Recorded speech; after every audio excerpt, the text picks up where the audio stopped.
Mapagpalang araw mga ate at mga kuya. Welcome sa akin channel, ang Kuya Nanding yan. Ang ibabahagi ko ngayon ay tungkol sa buwan ng Rosary. Ang tanong, bakit buwan ng Oktubre ang buwan ng Rosaryo? Ang Oktubre ay itinilaga bilang buwan ng Rosaryo, Month of the Rosary ng Simbahang Katoliko.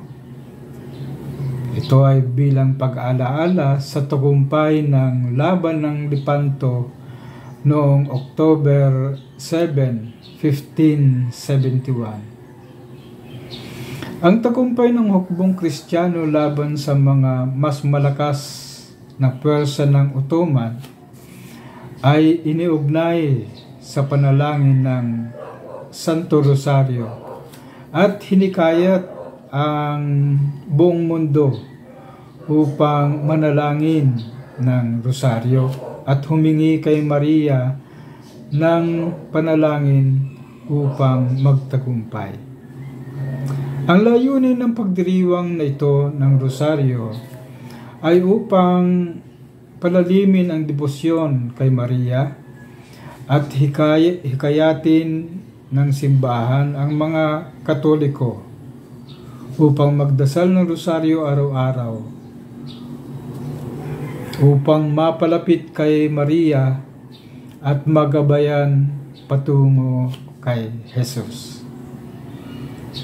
Ito din ay isang pagninilay sa misteryo ni Kristo.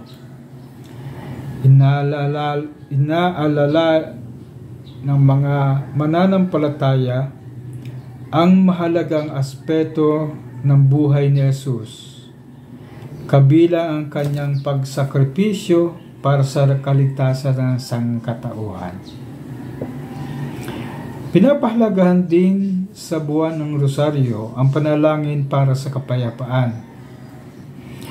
Hindi lamang sa kapayapaan sa personal na buhay ng isang tao, kundi pati na rin sa buong mundo.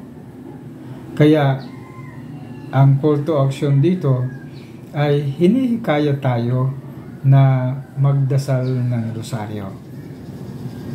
Ito ang nagbigay sa akin ng lakas at nagkaroon ako ng mga answered prayer dito dahil sa tulong ng Inang Maria. Kaya ako'y nagpapasalamat at naging binigyan kong pahalaga ang pagdadasal ng Rosaryo araw-araw at humingi ng tulong sa ating Maria patungo sa ating mahal na Jesus. So, maraming salamat po at sana ay patuloy tayong magdasal ng Santo Rosario. Ito po muli si Kuya Nanding. God bless po sa ating lahat.